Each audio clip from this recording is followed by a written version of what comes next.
कक्षा 10 गणित दो चर वाले रैखिक समीकरण का हल। विलोपन विधि मीन्स एलिमिनेशन मेथड। तो जैसा कि मैंने पिछले वीडियो में प्रतिस्थापन विधि के बारे में समझाया था और अपन ने दो चर वाले रैखिक समीकरणों को हल किया था। आज हम दो चर वाले रैखिक समीकरणों को विलोपन विधि से हल करने का प्रयास करेंगे, समझाएंगे कैसे वो देखो। तो सबसे पहली बात आती है विलोपन। विलोपन का मतलब होता है हटाना,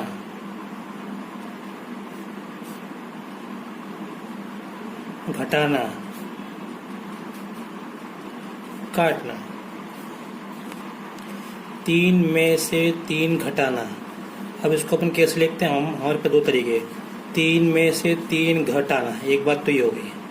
तो अपने को इसका मतलब तीन में से तीन गए तो जीरो। एक बात हम और कहते हैं कि ये तीन प्लस के हैं, ये तीन माइनस के, तो काटना। काटने के दो अर्थ होते हैं, एक भाग देना और एक घटाना। यहाँ पे काटने का मतलब घटाना, क्योंकि संख्याएं बराबर हैं प्लस माइनस के, तो अपन काट देते हैं। काट देते जीरो आएगा। हम इसी को हम ऐसे भी करते हैं, जैसे मैं छोटी क्लास में से किया था, तीन में से तीन घटाना, तो हमने ऐसे भी किया था, ठीक है ना। तो हटाना घटाना मतलब ये है कि उसमें जो है घटाएंगे तो जीरो आएगा, कहने मतलब।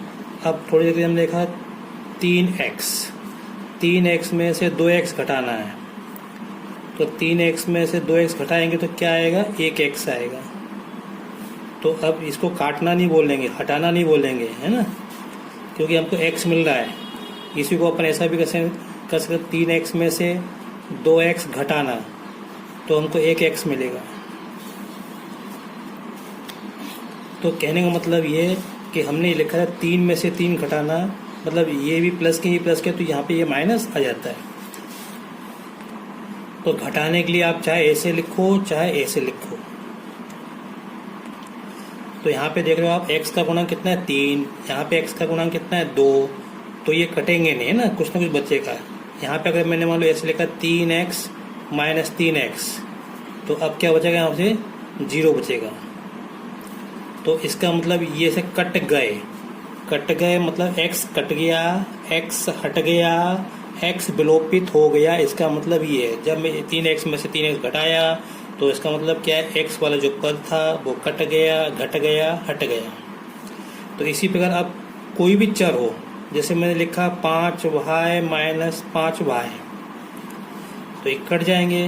अब एक बात और, अब इसको अपन कैसे भी लिखो, चाहे अपन ऐसे लिखो चाहे ऐसे लिखो, ये प्लस के हो गए, ये माइनस के, तो भी ये कट जाएंगे, तो जीरो बचेगा। यहाँ पे अपन ने y विलोपित कर दिया। अब मैं एक आपको उदाहरण लेके समझा रहा हूँ। ये दो समीकरण है, 7x माइनस 15y बराबर 2, x प्लस 2y बराबर 3। तो इसको यहाँ पे अपने को विलोपन विधि से हल करना है। तो इसमें अपन क्या करते हैं, या तो अपन चर x को विलोपित करते हैं या अपन चर y को अपन विलोपित कर सकते हैं। तो विलोपित करने के लिए जरूरी है कि जैसे अगर हमको x को विलोपित करना है तो दोनों समीकरणों में x के गुणा में जो संख्या है वो समान होनी चाहिए। यहाँ पे 7 है, यहाँ पर 1 है। तो अब सबसे पहले हम इनके गुणांक बराबर करेंगे। तो इसके गुणांक बराबर करने के लिए हम ये जो 7 है x का गुणांक, इस 7 का गुणा इस पूरे समीकरण में करेंगे, और यहाँ पे जो गुणांक है 1, इसका गुणा हम इस पूरे समीकरण में करेंगे। ठीक है। एक बात, अगर हमको y काटना है, y विलोपित करना है, तो हम इसमें y का गुणांक कितना? 15। तो इस समीकरण में हम 15 से गुणा करेंगे और इस समीकरण में हम 2 से गुणा करेंगे। तो सबसे आसान ये है कि अपन x को विलोपित करते हैं। तो x को विलोपित करेंगे। तो x को विलोपित करने के लिए हम इसमें करेंगे, समीकरण 1 में 1 का गुणा करेंगे, 7x माइनस 15y बराबर 2। इसमें करेंगे हम 1 का गुणा, ठीक है। और इसी प्रकार समीकरण 2 में करेंगे हम 7 का गुणा, x प्लस 2y बराबर 3। तो अब ये गुणा चाहे आप इधर लिख दो गुणा 1, है ना, या गुणा 7 इधर लिख दो, कोई फर्क नहीं पड़ता उससे। तो यहाँ से अपन गुणा करेंगे तो हमें क्या मिलेगा? 1 का गुणा 7x से करेंगे तो 7x मिलेगा, माइनस 1 का गुणा 15y से करेंगे तो क्या मिलेगा, 15y मिलेगा, बराबर 1 का गुणा 2 से करेंगे तो 2 मिलेगा यहाँ पे। ठीक है, इसी प्रकार यहाँ से जब हम 7 का गुणा x में करेंगे तो क्या मिलेगा, 7x प्लस 7 का गुणा 2y से करेंगे तो 7 दूनी 14, y बराबर 7 का गुणा 3 से करेंगे तो 21 मिलेगा। ठीक है, अब देखो यहाँ पे क्या होगा, x के गुणांक क्या हो गए, बराबर हो गए। तो अब इनको काटना है, तो ये कटेंगे तब जब एक प्लस का हो और एक माइनस का हो। अभी क्या ये दोनों प्लस के हैं, है ना, तो जोड़ेंगे तो 14x आएगा, तो हमको घटाना पड़ेगा। तो घटाने पे क्या होता है, चिन्ह बदल जाते हैं। तो इस समीकरण को हम इस समीकरण में से घटाएंगे, तो घटाने पे यहाँ पे लिखेंगे घटाने पर, तो घटाने पे 7x माइनस का हो जाएगा, ये 14y प्लस के तो माइनस के हो जाएंगे, और ये 21 माइनस के हो जाएंगे। मैंने आपको पहले बताया, जैसे मैंने बताया था 7x में से 7x घटाना, 7x में से 7x घटाना, तो देखो दोनों प्लस के ना, तो 7x में से 7x घटाओ तो ये 7x क्या होगा, माइनस के हो जाएंगे ये। अगर मैंने लिखा 7x में से माइनस 7x घटाओ, माइनस 7x घटाना, तो 7x और माइनस 7x घटाना, तो ये माइनस के हो जाएंगे। तो अब आप देखोगे ये माइनस माइनस प्लस हो गए, तो जिसको अपन घटाते हैं उसके चिन्ह बदल जाते हैं। अगर प्लस की संख्या होती है माइनस हो जाती है, माइनस की संख्या होती है प्लस की हो जाती है। तो यहाँ पे अपन घटा रहे हैं, तो 7x माइनस 7x में से 7x जाएंगे तो 0 आएगा, मतलब कट गया। 0 अपन लिखते नहीं है, लिख दिया अभी मैंने। अब -15 और -14, देखो भाई कहने के लिए 15 में से 14 जाएंगे तो एक भाई बचेगा, लेकिन यहाँ पे घटाने का मतलब घटाते समय हमें चिन्हों का ध्यान रखना है। ये 15 भाई माइनस हैं और 14 भाई माइनस के हो जाएंगे, तो वास्तव में अब चिन्ह दोनों के माइनस हैं, तो ये आएगा माइनस के 29 भाई आएंगे। अभी मैं और समझाता हूँ। और 2 प्लस के हैं, ये 21 माइनस के हैं तो कट जाएंगे, 2 में से 21 जाएंगे तो माइनस के 19 आएंगे। देखो यहाँ पे ये कैसे किया मैंने, वो मैं आपको बताता हूँ।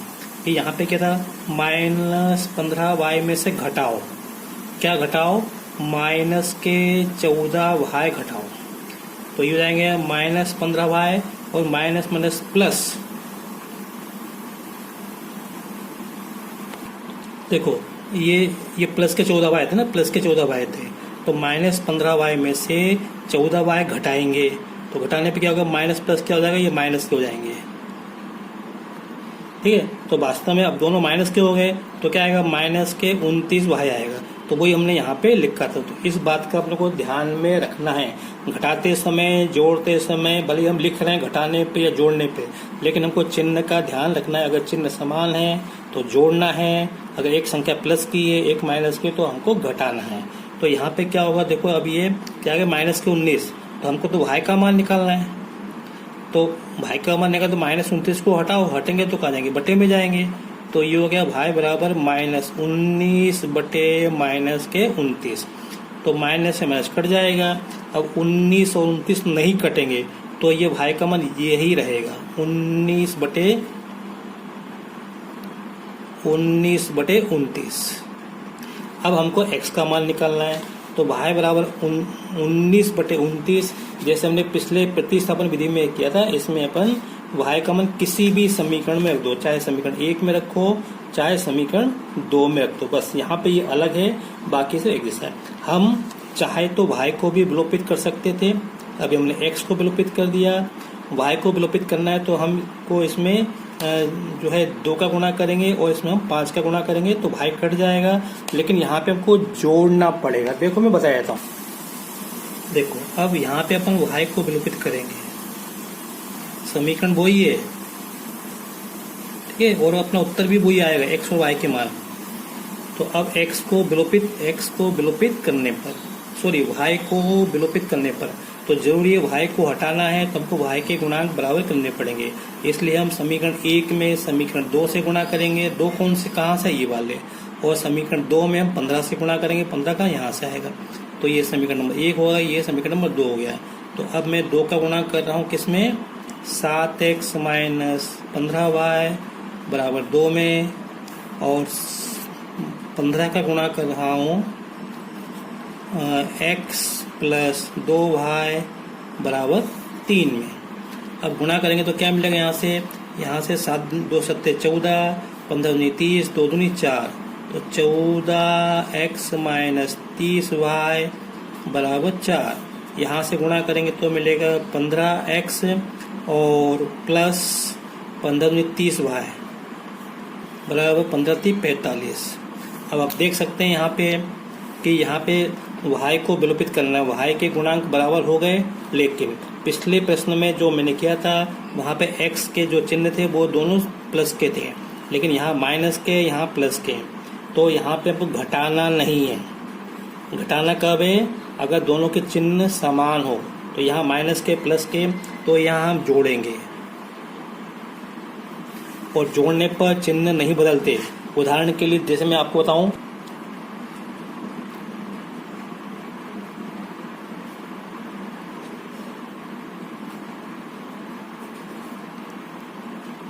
माइनस 30y में 30y जोड़ो, तो हम कैसे लिखते हैं? हम ऐसे लिखते हैं माइनस 30y प्लस 30y, ऐसे लिखते हैं। अब देखो ये प्लस के माइनस के तो ये कट जाएंगे, है ना। तो अगर घटाएंगे तो क्या होगा? ये माइनस के 60y आएंगे। तो इसलिए यहाँ पे जोड़ने पर, तो ये भी हमको ध्यान में रखना है, कहाँ जोड़ना है कहाँ घटाना है। चलो अब क्या होगा? जोड़ने पे 14 और 15 29, तो जोड़ने पर चिन्ह नहीं बदलते और ये कट जाएंगे। तो यहाँ पे 0 बचेगा, और 0 अपन लिखते नहीं, सामान्य लिख दिया मैंने, बता दिया। यहाँ पे जोड़ेंगे तो 45 में 4 कितने आएंगे? 49 आएंगे। तो यहाँ से 29x में 0 जोड़ेंगे तो अपने को 29x ही यहाँ पे मैंने ये से खींच दिया है, ये जोड़ समझाने के लिए किया था मैंने, बराबर 49। तो x बराबर क्या आएगा? 49/29। बस इससे अधिक हल नहीं होगा ये। अब ये कटेंगे नहीं, तो अब हमको y का मान निकालना है। तो ये x का मान इस समीकरण में रख दो, कहीं भी, चाहे इसमें रख दो चाहे इसमें। तो मैं यहाँ पे ये मान जो है समीकरण 2 में रख रहा हूँ।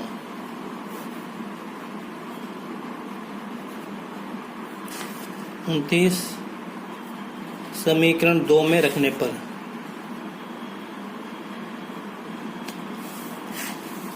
इसके स्थान समीकरण 2 ये रहा, तो क्या लिखेंगे? 49/29 प्लस 2y बराबर 3। तो 49/29 प्लस 2y बराबर 3। अब इसको हल करो, इस संख्या को उधर ले जाओ, तो यहाँ बचेगा 2y बराबर 3 माइनस 49/29। इस 3 को अपन 3/1 अपन ले सकते हैं। इसको हल करेंगे तो यहाँ पे 1 और 29 का लघुत्तम 29 आएगा, 1 का भाग 29 में देगा 29 बार जाएगा, 29 का गुणा 3 में करो तो कितने? 87 आएंगे।